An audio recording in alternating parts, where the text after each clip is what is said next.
In the year 2043, the world's first successful virtual reality game, Infinite Dendrogram, was released. It has now been 2 years since its release, and we see a soon-to-be college freshman, Reiji Mukudori, excitedly holding his copy of the game. Reiji puts on the VR headset and logs into the game. Immediately, he finds himself in a majestic library. He is greeted by a cute cat called Cheshire, an AI in charge of the game. Cheshire provides him with instructions to complete his profile. Reiji chooses the name Ray Starling as his game alias. For his look, Ray only tweaks the color of his hair and changes his clothes. He is given an item box with game essentials and some coins. Cheshire gives him a gemstone known as an embryo that attaches to his wrist. This embryo is supposed to match Ray's personality when it hatches. The cat shows him a book about the endless possibilities of embryos. For his nationality, Ray picks the Kingdom of Alter. Soon afterward, he lands at the entrance to the Kingdom of Alter. He walks in to see a magnificent city. He pulls up a map to find his brother. Suddenly, a girl bumps into him, causing Ray to fall. He is on the verge of dying when the girl quickly heals him. The girl informs him that she is desperately searching for her sister and shows him a picture of the little girl. She hands him a note with her information in case he sees the little girl and speeds off. Ray checks out the note and learns the girl is Liliana, a knight of the Royal Guard. Soon, a level 5 quest prompt pops up and tells him to find Liliana's sister, Millianne. Ray then realizes that Liliana is a non-playable character, or NPC. He decides to go and find his older brother Shu Starling, who has been playing the game for a while. He finds him by a fountain dressed in a bear costume. He tells his brother about the quest, and Shu explains that the game is extremely realistic and informs him that they use the term Tien for NPCs. Ray then hands him the note and realizes that Millianne left her sister a note on her whereabouts. From the note, Shu deduces that Millianne went to an old orchard crawling with insect monsters. He tells Ray that they need to find the girl fast. He explains that when an NPC dies in the game, they die for good. Hearing this, Ray decides to help. Shu also offers to help. They arrive at the location and Shu hands over some items to Ray so that he can protect himself. Shu explains that the penalty for dying in the game is a 24-hour ban, which equals 72 hours inside the game. Inside the orchard, they spot Liliana fighting against a horde of insect monsters while trying to protect her sister. Shu steps in and uses his machine gun to eliminate all the monsters. Ray arrives after, with his pathetic little knife.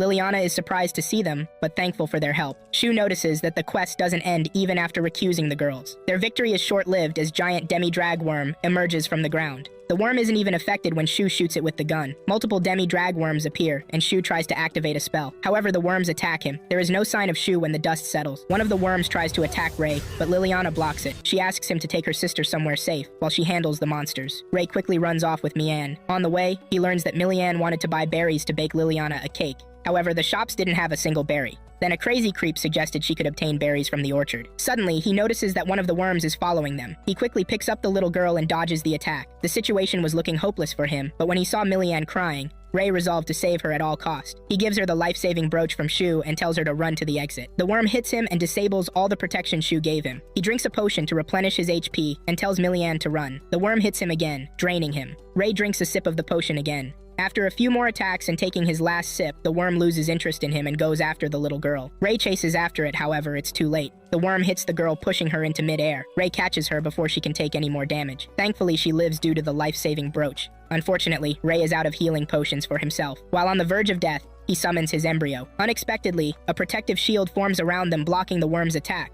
Then a mysterious girl appears from the gemstone. She transforms into a giant black sword and tells him to attack the monster. As soon as the worm charges for him, Ray uses the vengeance attack and obliterates it with the sword. After the monster vanishes, the sword transforms back into the mysterious girl. She then introduces herself to Ray as Nemesis, his maiden-type embryo. The embryo was molded to fit Ray's compassionate heart and soul. Later on, Liliana and her sister finally reunite. Liliana then thanks Ray and Nemesis for saving the little girl. Suddenly, the ground behind them explodes and Shu pops out. Millianne hands the group some of her berries before heading into town with her big sister. The quest prompt pops up informing Ray that his mission is complete. Nemesis is disappointed that they didn't get any reward for all their hard work apart from some sad little fruit. However, Ray feels content and munches on his fruit. He is infuriated when he learns that Shu was the one who bought all the fruits from the market, thereby causing Millianne to listen to the creepy man who sent her into the orchard. Next up, 3 unseen shady game entities discuss the events at the orchard. From their conversation, it looks like they set it up to eliminate Liliana. They plan to give Millianne poisoned berries so that she could feed them to her big sister. However, Shu bought all the berries. Their grand plan is to eliminate all powerful NPCs like Liliana from the kingdom. Later that night, as Ray, Shu, and Nemesis celebrate, Ray gets an update that he needs to return to reality. He immediately logs out to eat and urinate in the real world. Soon afterward, he returns to the game, and Shu orders more food to continue their feast. They talk about embryo evolution, and Ray learns that the embryo evolves to the 7th and final form to become a superior embryo. Soon afterward, Shu reveals that he has a history with Liliana. He tells Rei the story of a fierce war between Drife and the Altar Kingdom. Most of Altar's masters refused to participate, including Shu, because the king refused to attach prizes. The King of Destruction, Figaro, and High Priestess Tsukio Fuso, all top 3 rankers in the kingdom, also refused to fight. The Altar Kingdom eventually lost a large number of their NPC, half their knights, and even the king, in the war. Drife almost ruined Altar, however. Another kingdom, Caldina, intervened, forcing Drife to withdraw and end the war. Liliana's father was one of the knights that died in the war. This is the reason she has a beef with Shu. Shu didn't fight because he was concerned that his true identity might be exposed if his gear got damaged during the war. He had opted to keep his original appearance when he first entered the game and did not wish for others to see his real face, although he has now taken measures to safeguard his identity in the future. Meanwhile, Rei decides to level up and join the ranks. To do so, Shu says he needs to get a gear and find a job. The next morning, Shu takes him to buy gear and hands him a book for jobs. After flipping through, Rei picks the Paladin job, which is a high-rank job. One of the requirements for the job is to get a recommendation from a key knight. Rei realizes that the reward for saving Milian is a recommendation from Liliana. They visit Liliana, and she gives him the letter. Next up, he donates 200,000 lire to the church as the second requirement. The last requirement is to defeat a demi-dragon-type monster, which Rei already did when he saved Milian. Rei finally parted ways with Shu and set out with Nemesis to find more monsters and level up. Later that day, they headed to the hunting grounds to defeat some monsters and level up. Rei finds 2 tired people on the ground surrounded by a bunch of goblin monsters. He heals them from a distance, which helps them defeat the monsters. The boy introduces himself as Rook, who is also a new player. The purple-headed girl with overflowing melons is his embryo, Babylon, or Baby. To thank Rei for his help, Rook takes them out to grab a bite. When they reach the restaurant, the boys are disgusted to see Baby and Nemesis gobbling up all the food. Later, the group bid their adieus and promise to form a party one day. Later that evening, Rei and Nemesis head into a forest to hunt more monsters. Suddenly, Rei is hit by something and loses some health points. When the monster tries to attack him again, Rei swiftly uses his blade to activate counter-absorption. He realizes the monster is an embryo belonging to a player killer or PK. He quickly heals himself and takes to his heels. He then turns around to eliminate another monster. Suddenly, a dark mist-covered figure appears with a gun and sends a horde of monsters towards Rei. Despite his efforts to escape, Rei is eliminated and has to wait 24 hours to log back into the game. When he returns to the game, he finds a very sad Nemesis who believes it is her fault. Rei comforts her, and to raise her spirits, he promises to find the PK who killed him for a revenge match. To get stronger, they continue their monster hunt late into the night. Rei learns that player killers are running rampant in the city, so he takes a scared Nemesis to the deserted tomb labyrinth in the royal cemetery. Rei spent a fortune to get a permit. He is wrecked when the guard informs him that a paladin gets free passage. The labyrinth is so dark that it scares Nemesis. She is terrified of ghosts and refuses to continue. She finally transforms into the Black Blade, and Rei uses it to exterminate some horrid-looking zombies. After clearing the first floor, Nemesis warns Rei of an impending danger. Suddenly, something attacks Rei with a snake chain. Fortunately, he swiftly blocks it using his blade. The snake chain retreats, and Rei gets ready into an attack position. Then a cowboy dude in a priestly gown steps out from the shadows. However, Rei is surprised when the cowboy player apologizes for attacking him.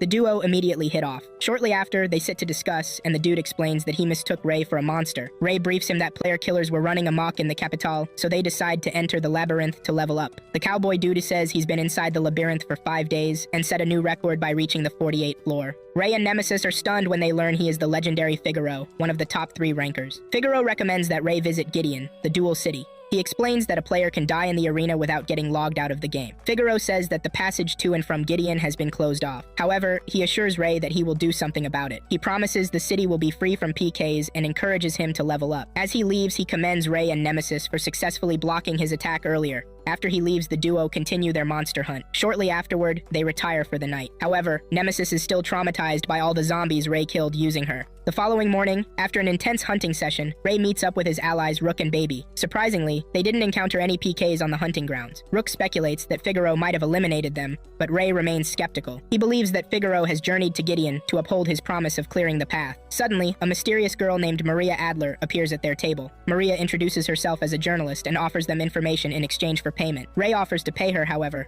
Rook suggests they split the bill. After paying Maria, she reveals that the PKs operate as a clan, with K and R in the east, Mad Castle in the south, and Goblin Street in the west. Rei asks about the north, where he met his demise. Maria informs him that a solo master with a superior embryo reigns as a formidable superior killer in the north. However, the killer's identity remains unknown. Maria explains that the 4 superiors affiliated with the Kingdom of Altar got fed up with the pesky little assassins and decided to wipe out the killer clans. The superiors are the King of Destruction, the Unknown, Figaro, the Endless Chain, Tsukuyo Fuso of the Moon Society, and Lele, the Prodigal of Feasts. Using a mystical glowing orb, Maria shows them shocking events that transpired among the player killer clans and the superiors. In the south, the Mad Castle group confronts a player who accidentally crosses paths with the clan's boss. The leader orders the player to damage his gear in exchange for freedom. After several trials, the player fails and meets a grim fate at the hands of the big boss. The situation takes a fierce turn when Figaro's chains appear, swiftly eliminating the entire Mad Castle clan. When Figaro finally strolls out of the shadows, he commends the boss for evading the attack. Figaro then offers freedom to the boss, urging him to retreat. The boss reviews Figaro's stats and realizes that he is too powerful. He agrees to sign a contract and leave, but secretly hatches a sinister plan. As Figaro approaches to collect the contract, the boss launches a surprise attack using a gravity field and several blows from his powerful shield. Figaro is unfazed. He swiftly evades the boss's assault, outmaneuvering him, and flings him into the depths of space using his chain. With a lightning-fast yank, he hurls the boss back to land, delivering a final, powerful blow with a massive sword. Moving on, Maria details the fall of the K and R clan in the east, where the player killers attempt to ambush the Lunar Society, but are ultimately poisoned by High Priestess Tsukuyo Fuso, who casts a spell that darkens the moon. The clan weakens from the poison, and is then slaughtered by the lunar followers. Maria explains that Tsukuyo Fuso leads the Lunar Clan, a religious group in real-world Japan. She gained many followers by founding a virtual gaming clan. Fuso joined the player killer hunt after a PK killed one of her clan members. Rei and the others discuss how terrifying it is to have the largest clan in Infinite Dendro going after someone. The scene then shifts to the west, where a pink-haired girl named Lei effortlessly vanquishes the Goblin Street clan. Maria says Lei's hobby is making newbies drunk. Maria informs them that the existence of the unknown superior killer in the north remains shrouded in mystery. She shows them how the mysterious King of Destruction destroyed an entire forest in a desperate attempt to eliminate it, but the superior killer escaped the blaze.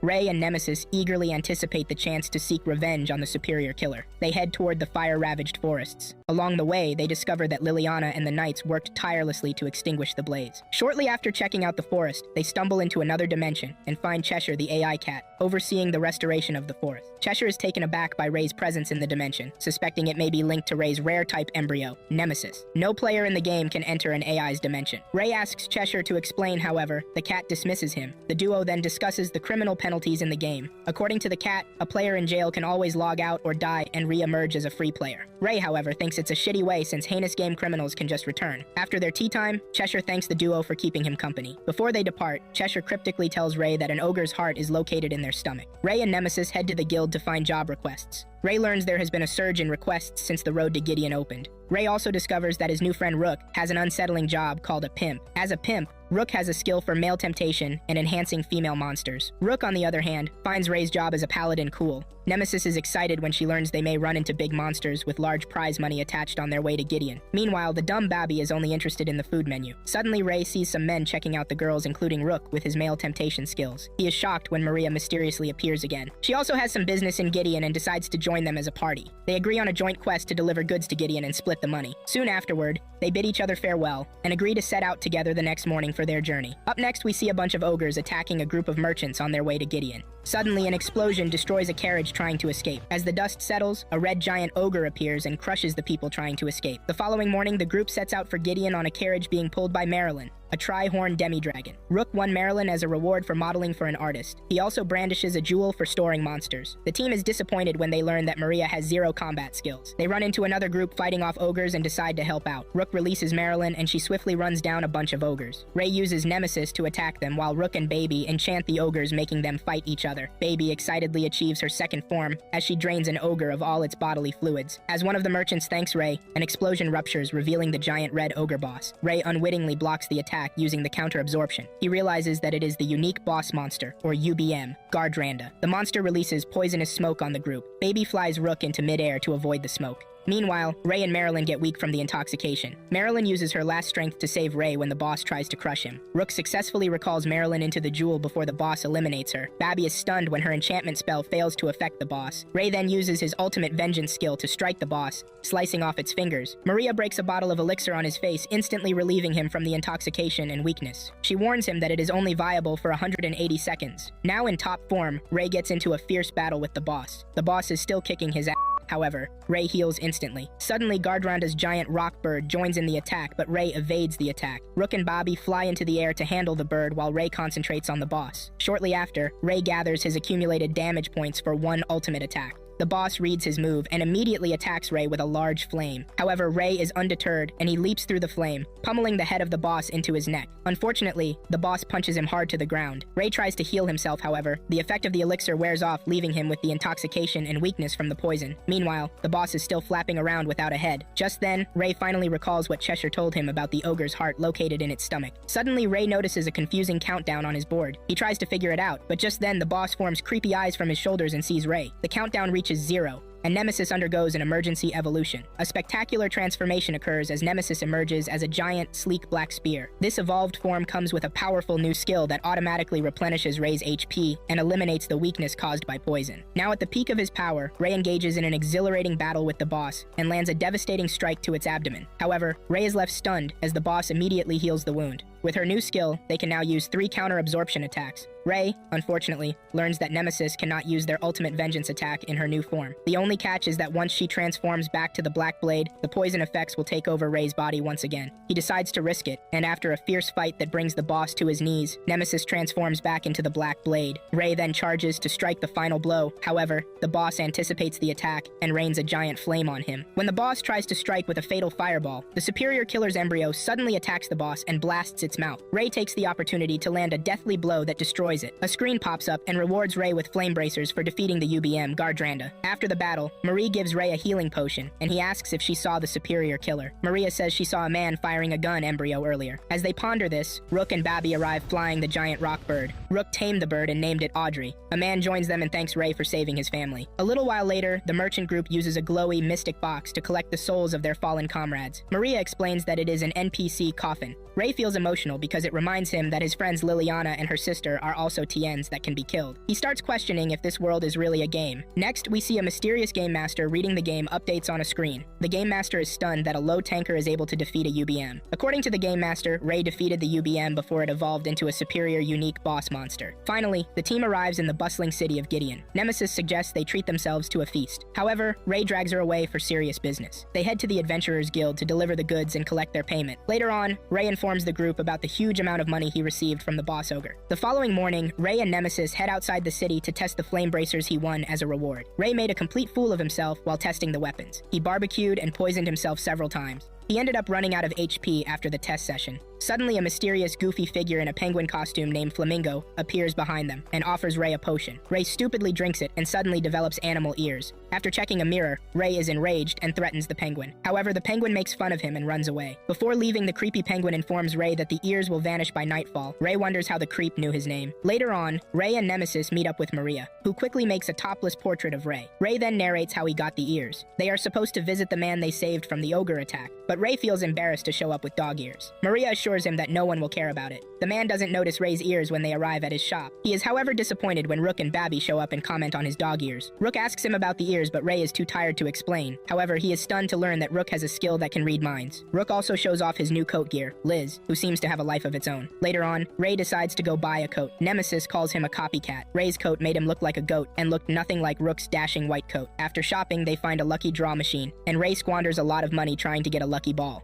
Ray was unlucky even after spending a lot of money. Meanwhile, Rook hit the jackpot and won some cool gloves with special powers. Ray is devastated. Fortunately, he wins big when he opens the last ball and gets a cool horse with special abilities named Silver. Ray tries to ride the horse but falls on his He quickly logs out of the game to check why he can't seem to ride the horse. At home, Ray checks the internet and realizes he was supposed to learn the riding skill as a rookie. He then discovers he can buy an amulet that gives him the riding skill. However, it costs a lot of money. Ray returns to the game and starts pondering how to make more money. Nemesis suggests he join the Gideon duel in the arena to get prize money. However, Ray explains that only levels 51 and above can participate. Ray and Nemesis find a group of thugs harassing a poor woman. Before they can help, a weird flower boy named Hugo intervenes. Hugo is a level 126 player. Hugo makes a lot of big talk, but the thugs rush and beat him to a pulp. The thugs were so disappointed to learn that he was weak. Next, the leader tries to attack Ray, but Ray gives him a devastating punch with a boost from the bracers, making the rest of the gang flee. Ray helps Hugo up. After exchanging pleasantries with Hugo, Ray wonders why he was beaten to a pulp when his level is so high. Hugo explains that as part of his job as a high driver, his physical stats are shit. The woman they saved returns to thank them and pleads with them to save her little brother.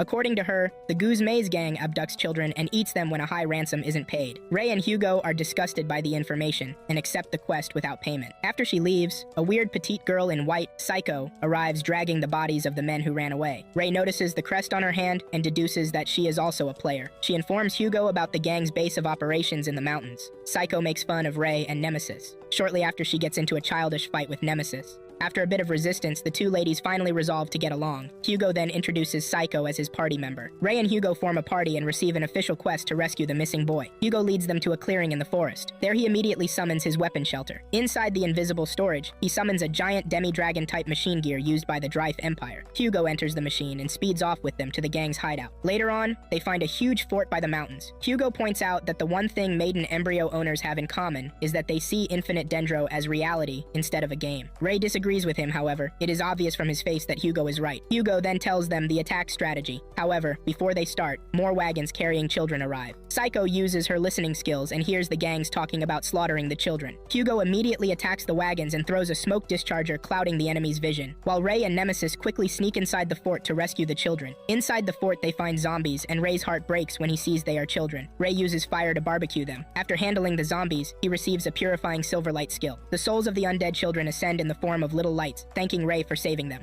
In the fort, we see the big boss, an ugly centaur sorcerer named Lich, watching the team in his mirror. Meanwhile, Hugo finishes clearing the crooks and takes a potion to refill. Psycho thinks he should use his embryo to fight. However, Hugo wants to save his trump card for later. Suddenly, the second boss, Goose, a giant Baphomet-looking monster, comes out to fight Hugo. The creepy monster starts eating the dead gang members like sushi. Goose rushes towards him, but Hugo strikes him, shattering his blade. Goose is too powerful and hits the machine with a devastating blow, making Hugo bleed. While Hugo ponders on his next strategy, the horrid Gauze takes out the heads of children from his pouch and gulps it down as dessert. Hugo is enraged and decides to summon his embryo. In an exhilarating turn of events, it is revealed that Psycho is actually Hugo's maiden-type embryo. The player crest on her hand is just a disguise. Psycho bursts into a bright light and starts circling the machine gear. She then transforms the machine gear into a magnificent white machine. While Goose charges at them, Hugo summons a death portal. Goose is obliterated as soon as he enters the portal. Meanwhile, inside the fort, Ray finds a couple of children inside a cage and checks their vitals. He then finds a door and proceeds inside. Inside the room, he sees a witch's circle with a child in the middle. Without hesitating, the foolish Ray races inside the circle and picks up the boy, but he quickly regrets it. In a twist of events, it is revealed that to turn off Ray's defenses, the sorcerer cast a spell to enter the child's body.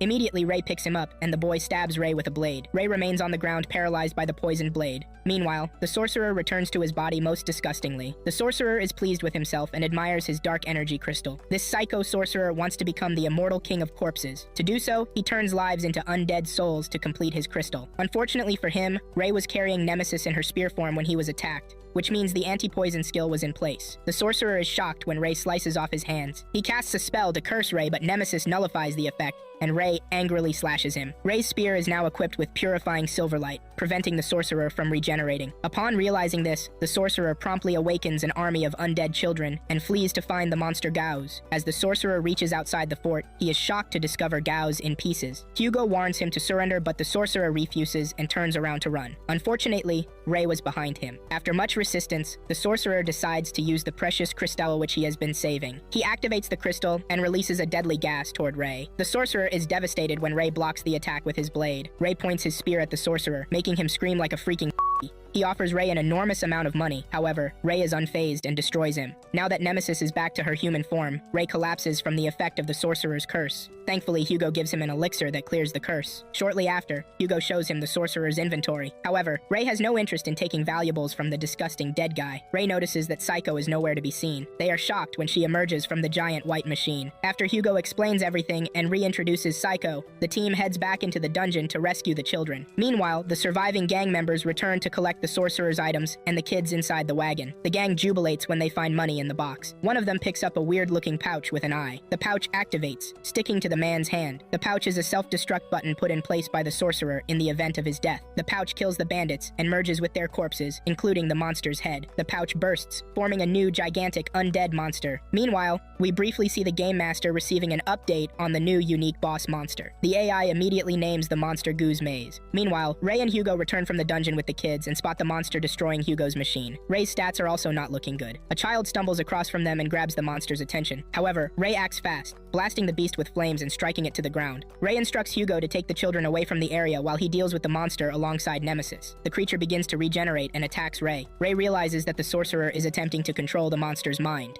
Nemesis informs Rei that they can defeat the beast once the sorcerer gains control of its mind. Although they have accumulated enough points from the sorcerer's previous gas release, the attack must be accurate since they only have one ultimate vengeance attack left. A fierce battle ensues between Rei and the monster. Suddenly it goes after the wagon with Hugo and the kids. Rei uses Silver to catch up with it and cuts down the monster's heel. The monster cries out in pain when Rei cuts the top of its head. When the beast is about to drop to the ground, Rei tries to hit the core. However, it unleashes a deadly laser from the core. Unfortunately, the monster lands Rei a devastating blow, fatally wounding him. Nemesis pours a potion on him, but it has no effect. She then uses her mouth to feed him the potion, and his life increases just enough to keep him alive. Nemesis summons a blade and proceeds to face the monster. Meanwhile, Rei starts dreaming and sees a dark, mysterious girl that replays Rei's memories for him. In the memory, Rei tries to save a girl, however. Shu gets hurt while rescuing both of them. Shu now has to participate in his tournament with a broken ankle. Rei blames himself, but Shu assures him it is not his fault and promises to win the fight even with his ankle. True to his word, Shu wins the tournament. The mysterious girl closes the memory and starts having a heartwarming and life-changing conversation with Rei to encourage him. The mysterious girl reveals to Rei that she is a fragment of Gardrandha, the red giant ogre. Rei killed Gardrandha before he finished his huge fireball. The incomplete process gave birth to the mysterious girl, and she became a part of Rei's items. The girl finally reveals her true form to Rei and wakes him up. Meanwhile, Nemesis is running out of juice fighting the monster. Fortunately, Rei returns just in time and burns the monster's creepy tongue thingy. Nemesis transforms into a spear, and Rei charges towards the monster, leading to an epic battle. The beast attempts to use its deadly core attack, but Rei evades it. He cleverly dodges all the attacks and jumps into the air. Rei lands on the monster's head, delivering a deadly blow that destroys it. After the battle, Rei receives a lot of rewards for defeating an Apex UBM.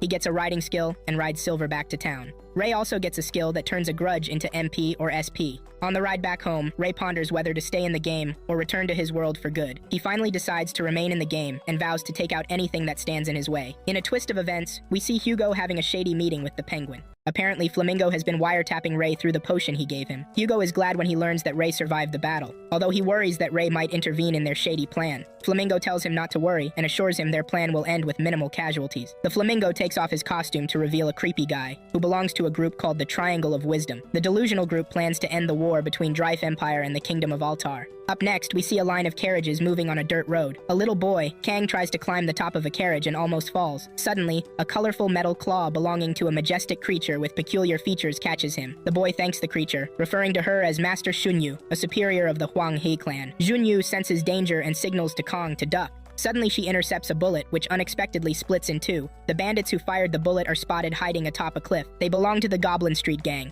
The leader of the gang, who is also a superior, boasts and attempts to cast a spell. Shockingly, before he finishes the incantation, Shunyu appears from a distance, and without touching him, she rips his heart out. Before the rest of the group can move, Shunyu is already on the cliff, and with a swift swirl, slaughters them all. Meanwhile, Rei discusses the items he got from eliminating the Goose Maze monster with Nemesis she bathes. Last night they learned that Silver the horse can fly when they combined his wind hoof with the grudge converter. They are supposed to meet up with Marie later, however, Nemesis takes forever to bathe. They later meet up with Maria for lunch, and Rei wants her to give him tips so that he can improve and defeat the superior killer who slaughtered him in the forest. Maria tells him to increase his agility and endurance since the superior killer has a high agility. She explains that real-life skills are also reflected in the game. According to Maria, each embryo is named after its ultimate skill. However, they can only acquire it after reaching a high rank. Rei asks about Maria's embryo, but she starts acting tense and shady. Rook and Bobby interrupt them, and Maria happily runs to the counter to get Bobby food. Maria hands Rei tickets for the arena duel between superiors Figaro and Shunyu, the master Jianshu from Huanghe. Rei is excited to watch Figaro fight. The group agrees to meet up later to watch the duel together. Maria gets uncomfortable when Rook whispers into her ear. Shortly after,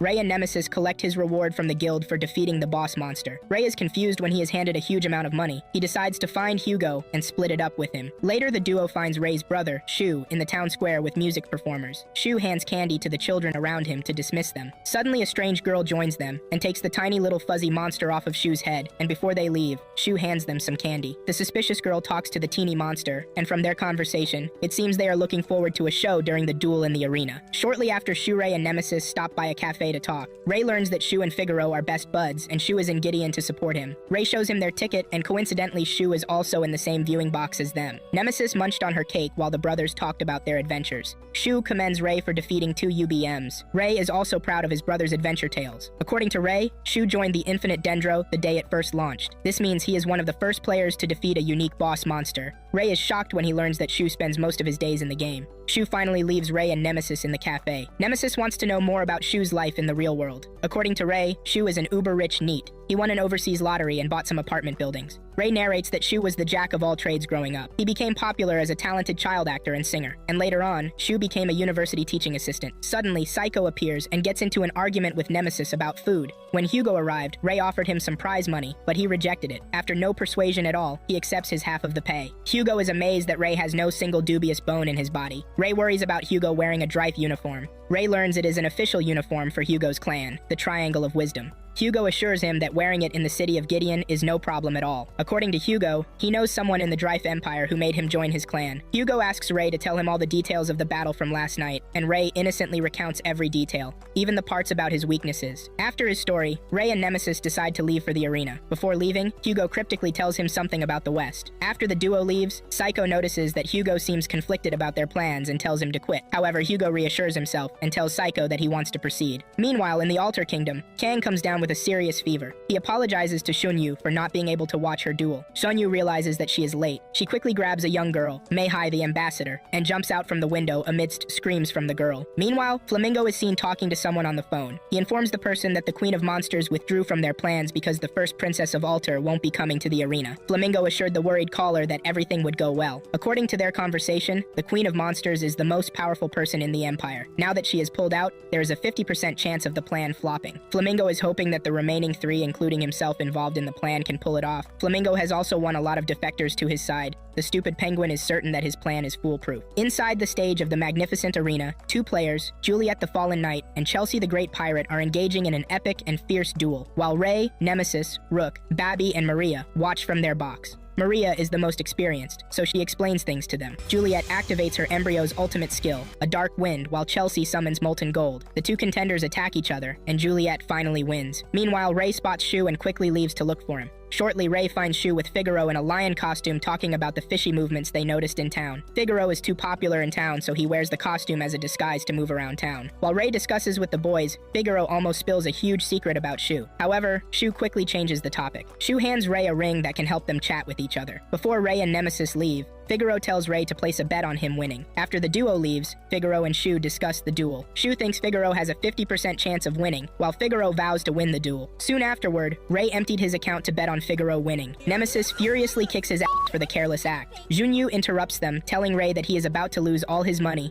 because she intends to win. Ray sees her clutching a girl under her arms, and his nosy nature kicks in. Without asking questions, Ray tries to attack Junyu. Thankfully, Shu stops him from acting foolish. Junyu senses that Shu is powerful and tries to test him. Shu swiftly blocks the attack, impressing Junyu. She tries to leave, however. Ray questions her about the girl. He regrets it instantly when he realizes that Junyu is acquainted with the girl. After she leaves, Shu informs Ray of Zunyu's identity. Shortly after, Ray returns to the box with Nemesis and Shu. Maria is suddenly tense when she sees Shu. She acts funny when Rook questions her. After introductions, Shu repeats Maria's name, making her even more tense. However, Shu just wanted to tell her that her name was similar to the name in a manga he read. While they are still talking, the Clash of the Superiors duel begins. Shunyu and Figaro make their way to the stage as soon as they are called. The announcer reads the rules and forbids items that cancel the effect of insta-death. He also prohibits the use of consumable healing items. Shu tells Ray that the forbidden items are quite essential for Figaro. This means he might have a tough time without them. Junyu announces to the crowd that she will not move from her position until Figaro is on his knees. This infuriates the crowd and they start booing her, but Junyu laughs wickedly, enjoying the negative attention. The fight begins and Junyu swiftly destroys Figaro's chains. The duo starts attacking each other so fast that the audience can't even keep up. Inside the box, Shu explains that a magic barrier separates the stage from the rest of the arena. This barrier slows the action, so those outside the stage can keep up. However, the attacks are still too fast for the audience to keep up with.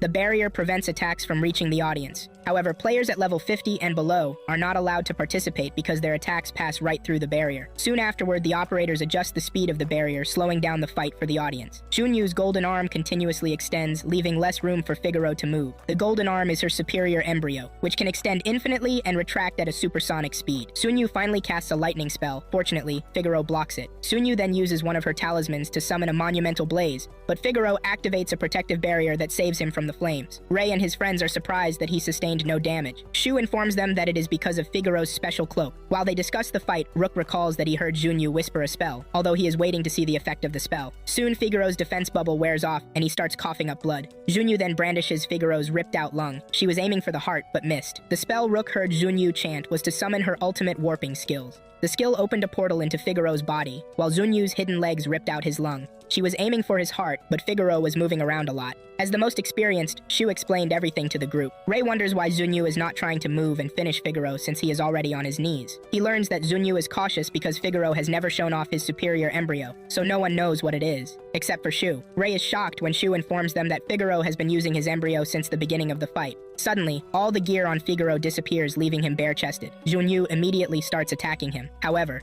Figaro enters beast mode and attacks Junyu like he isn't missing a lung, leaving the crowd stunned. Junyu is shocked when Figaro slices off a piece of her metal claws with every attack. Ray finally realizes that the less gear Figaro has, the more powerful his embryo makes him. However, according to Shu, that is just one trait of Figaro's embryo. Shu tells them that the second unique trait of Figaro's embryo is that he gets even more powerful the longer the fight. That is why he is called the Endless Chain. Finally, Figaro cuts off one of Junyu's claws. However, this doesn't deter her as she continues using her other arm. The fight gets fiercer, but Junyu seems to be enjoying it, and she is quite the parrot. To shut her wide mouth up, Figaro summons a magnificent superior blade. Silly Junyu laughs and also summons her superior but tacky-looking blade. The audience almost dies from the anticipation of the final 10 seconds. With supersonic speed, Figaro charges towards Junyu and cuts off her remaining claw, and she also cuts off his left arm. This didn't deter Figaro as he lunged towards her. Junyu suddenly brings out another pointy secret arm and starts chuckling like she finally had him. Unfortunately, Junyu's pointy arm could not penetrate Figaro's chest no matter what. It is finally revealed that Figaro's embryo is a heart-shaped superior embryo that makes him invincible. This is when Junyu realized that she fucked up. With a fulfilling smile on his face,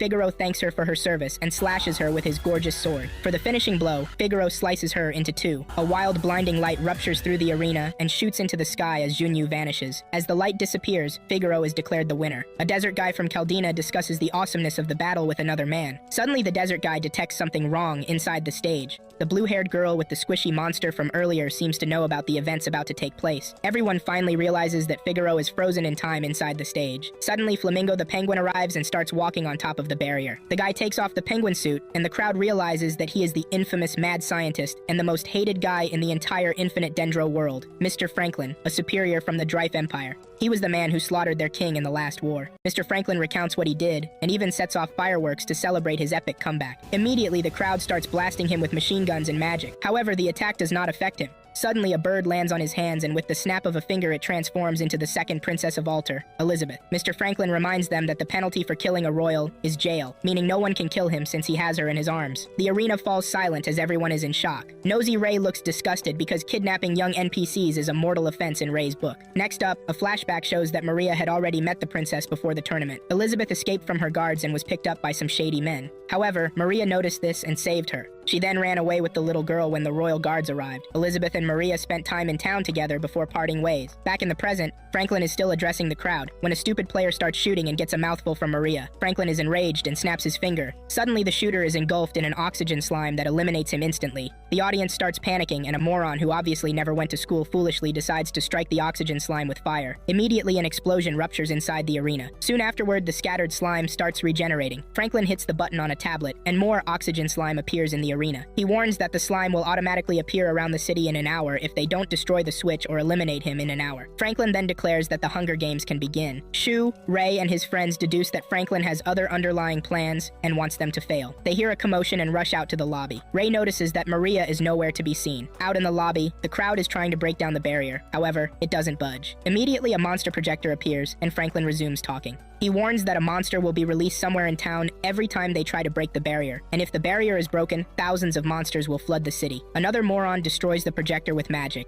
Everyone starts pondering what to do. In the meantime, Franklin and Elizabeth are flying through town on an invisible monster. Elizabeth is concerned about Franklin's behavior. Franklin explains that Drife won the war the last time because the ranked masters of Alter boycotted the war. He fears that if the superiors participate in the next war, Drife won't stand a chance against them. As a result, he plans to eliminate all the powerful figures of the Alter Shelter Kingdom. Franklin plans to keep the superiors locked up while the Masters clamor to save the city. Then once the NPCs lose hope in the Masters, they will give up the kingdom. However, Elizabeth believes that the Masters will come out triumphant. Inside the arena, Shu informs them that the city is defenseless and all the powerful players are stuck inside the arena. Franklin also put defectors outside the arena in case anyone got out. The defectors are former citizens of the kingdom. However, Franklin bribed them into joining him. Ray walks up and touches the barrier, and to everyone's shock, his hand goes right through. They all realize that players with levels 50 and below can pass through the barrier. That is why only level 51 participates in duels. All masters from level 50 and below decide to handle the traitors outside, while the higher-ranked masters set them up with auto heals and buffs. Shu tells Ray to be careful as Franklin must have set this loophole as a trap. Shu then hands Ray his last remaining brooch. Before they leave, Ray promises to stay alive until Shu finds a way out. Meanwhile, the defectors outside are on Cloud 9, thinking all they have to do is kick some rookie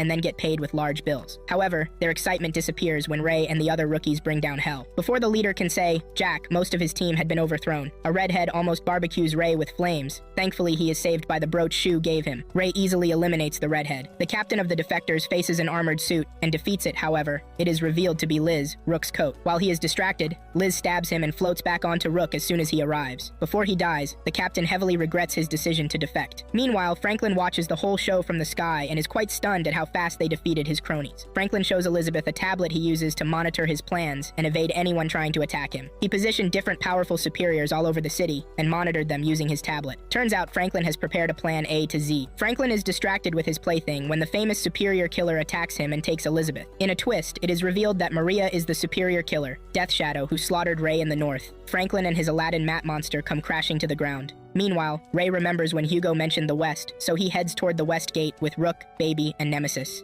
Elizabeth wakes up and is very happy to see Maria. She hands Maria Franklin's tablet and explains how he used it. Maria then uses the tablet to escape the goons placed around the city. She notices Franklin's symbol on the tablet and realizes the rat is still alive. Suddenly, Elizabeth turns into a bird again and flies to Franklin. Franklin then speaks to Maria via the tablet. He tells her that one of his skills is to transfer his damage to other monsters. That is how he is able to survive her attack. Franklin calls on one of his superior masters to handle Maria. Suddenly, the ground below her explodes, revealing a maestro and his metal monster orchestra. Maria remembers him as the street performer from the town square. The maestro introduces himself as Veldorbel, king of orchestras. Veldorbel is one of the big three who planned this entire crazy show with Franklin. Maria introduces herself and pulls out her revolver Embryo, ready for an all-out war against the maestro. Meanwhile, Hugo is in charge of blocking the West Gate. He posted a warning stating that masters are not allowed. However, some stupid masters did not believe him and ran past the sign. Psycho immediately opens the Death Ice portal and freezes them. Hugo uses a flamethrower to barbecue the rest. A flaming guy also approaches and gets frozen. In a flashback, we learn that the maestro, Veldorbel, was a struggling composer whose inspiration for music dried up. Veldorbel desperately wished he had been born during the age of legends and knights. He then stumbled upon Infinite Dendrogram, a world that promised him endless possibilities.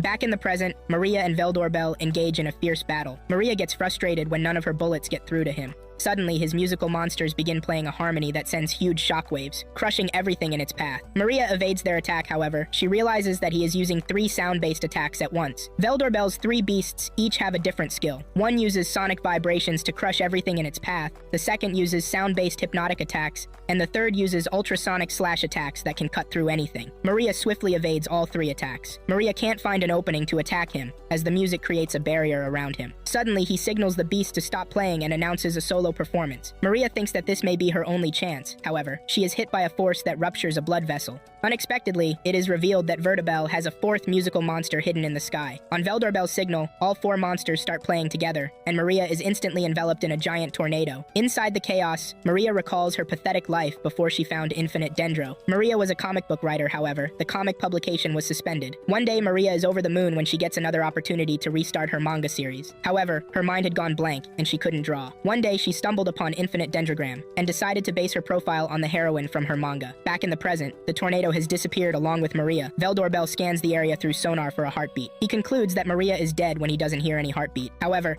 Veldorel gets the shock of his life when Maria stabs him from behind. Veldorbel quickly uses a sound attack to make Maria back off. Veldorbel is amazed and wonders how she evaded his ultimate deadly attack. It turns out that vanishing from the world is part of Maria's ultimate job skill. The duo decides to go in for one final ultimate attack. Maria loads her gun with a special bullet, and Veldoorbel casts the final orchestra spell. They both attack each other at the same time, almost causing a nuclear explosion. The dust settles and Veldoorbel is defeated, but Maria is still alive. Veldoorbel reveals that his final attack is a death sound that kills anyone who hears it. Maria explains that she didn't hear it because the special bullet, Daisy, who appears as a redhead girl, blasted the surrounding atmosphere, making it impossible for the sound to travel. The maestro is disappointed that Maria didn't hear his murderous, beautiful music. Maria finally eliminates him, immediately. Franklin gets a notification on his plaything. Although he is confident that things will pan out, he still worries that Ray may mess things up. Franklin returns to the West Gate with Elizabeth. Hugo informs him that the Royal Knights are waiting for him outside the gate. Franklin orders Hugo to let Ray pass through. Beyond the gate, Liliana is on standby with the rest of the army. She threatens to take Elizabeth from Franklin using force. She informs him that royals are immune to the Royal Guard attacks. Liliana uses her sword to summon a scorching light. However,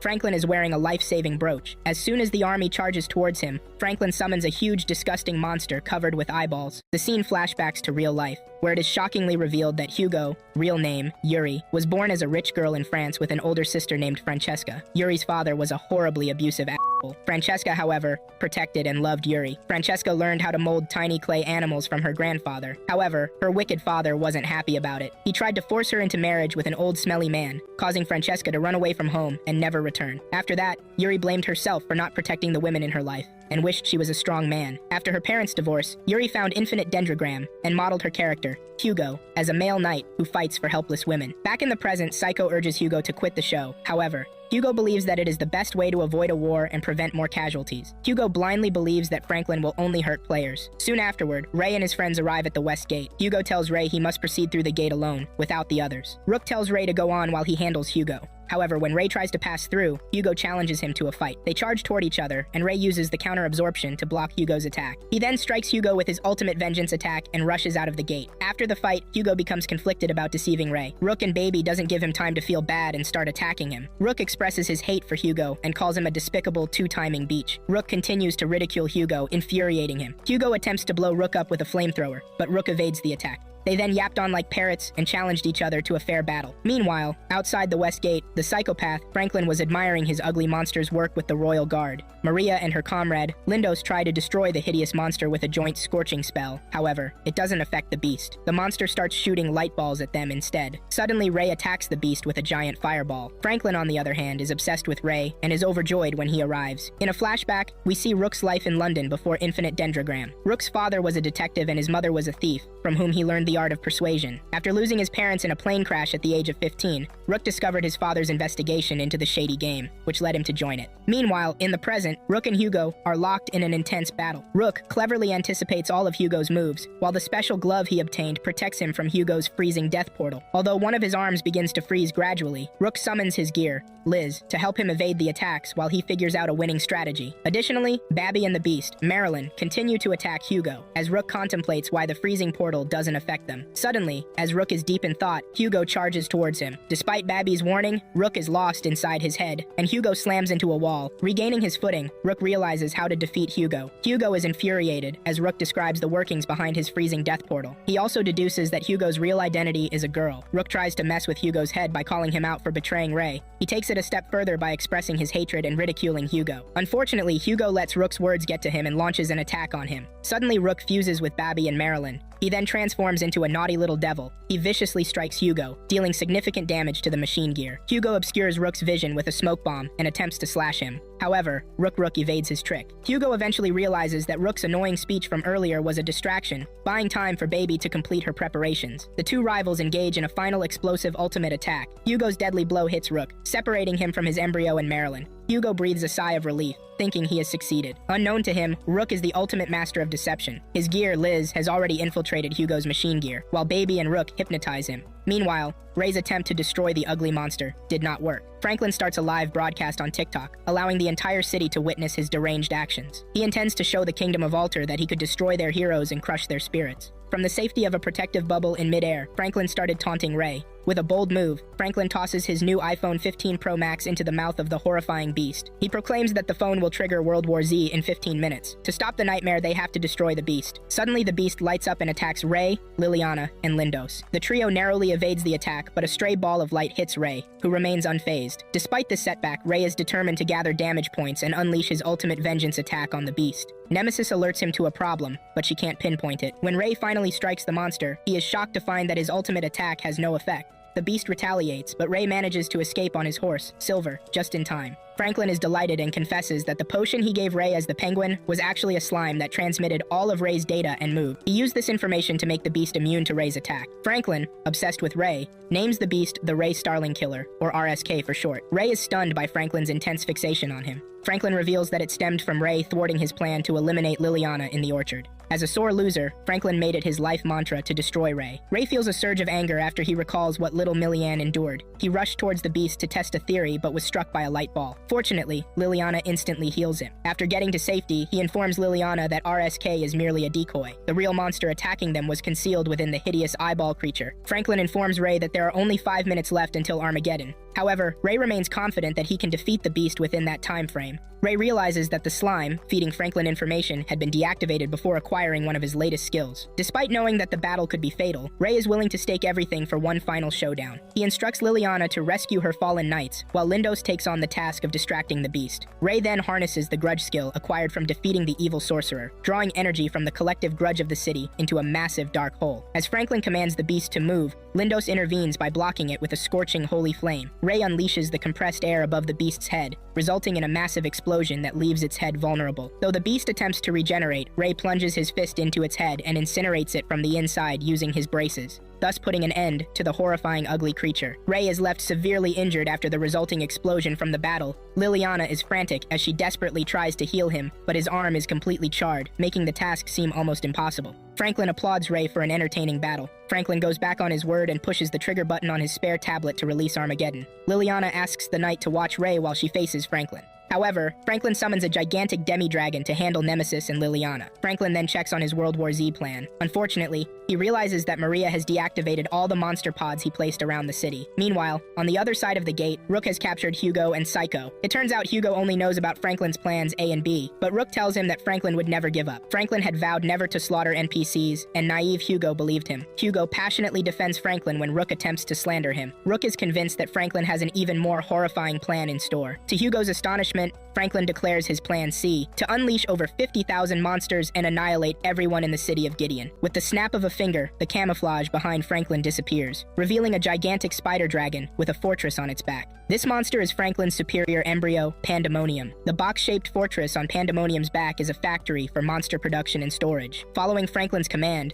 Pandemonium releases a daunting force of 5,000 monsters from its gaping mouth. Franklin reveals that these monsters are programmed to rampage and destroy everything in their path, sparing only the Triangle of Wisdom clan. Even in the event of Franklin's demise, the monsters will persist and keep advancing. Ray awakens and rushes towards the monsters to buy time for Liliana and the knights to handle Pandemonium. Ray releases poison on the horde to slow them down, but it is not enough, and one of them knocks him off his horse. However, before the monster can kill him, it is shot by the superior killer, Maria. Maria appears covered in a dark mist and deliberately alters her voice to conceal her identity. She screams in disbelief, realizing that Ray has already seen through her facade. Ray confesses that he never suspected it was her until this very moment. Maria and Ray fight as a team to kill as many monsters as possible. Rook also arrives with a couple of others to help out. Franklin watched the rookies and masters engaging in an intense battle with the monsters. He then realizes that Hugo had betrayed him and released the frozen master at the entrance. Meanwhile, Shu shows up wearing only a bear head costume. He then breaks the barrier with one strike, releasing Figaro and Junyu from the time freeze. Shu warns Figaro to watch out for 3 of Franklin's partners planted in the arena. Amidst the chaos, Ray and his friends continue to hold their ground with unwavering determination. Franklin, however,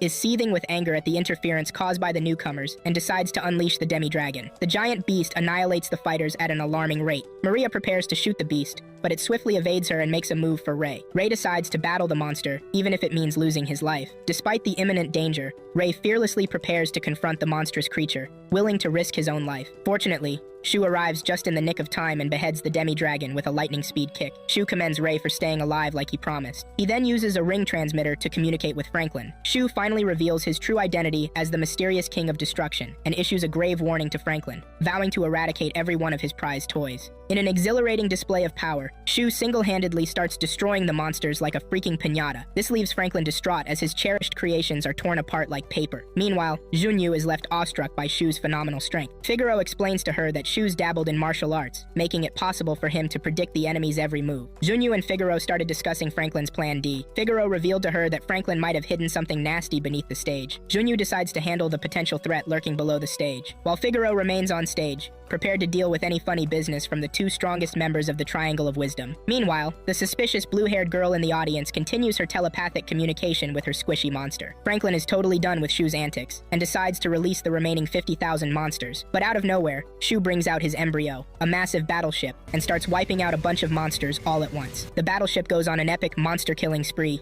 taking down monsters left and right. Franklin is pretty ticked off at this point, realizing that all his plans to make the city surrender have been busted. Ray foiled Plan A, and that pesky superior killer, Maria, ruined Plan B. Shu Starling is wrecking his infallible Plan C. Now frustrated, Franklin decides to move on to Plan D, even if it means sacrificing his life. He'd rather go down with the whole city than accept defeat, and unleashes his ultimate weapon, a crazy underground creature that is about to wreak havoc on the entire city, taking everyone down with it. The monster starts digging below the stage, and in the meantime, the crowd is totally clueless, still cheering Shu on as he destroys Franklin's monsters. Then out of nowhere, the desert guy in the stand uses some powerful magic to manipulate the earth and squash the beast to bits. Just another day in the world of last-minute saves. Outside the city, Shu is going all out against the horde of monsters, unleashing some serious firepower. Meanwhile, Franklin can't figure out why Shu is taking on 50,000 monsters instead of just blowing up the source, Pandemonium. Shu is, however, waiting for Ray to rescue the princess before he goes ahead and destroys Franklin's embryo. Finally, Ray arrives at the fortress to face off with Franklin. Franklin catches on that Ray's trying to rescue the princess and zeroes in on him. Shu is gearing up to wipe out Pandemonium immediately when he spots Ray at the top of the fortress. Franklin then discovers that Ray and Shu are actually brothers. As for Ray, he learns that Franklin also believes that Infinite Dendrogram is more than a game. Franklin is convinced it's a sneaky plan to create a whole new world on a global scale, or maybe it's just the classic alien invasion, but he makes it clear to Ray that he couldn't care less about the NPCs,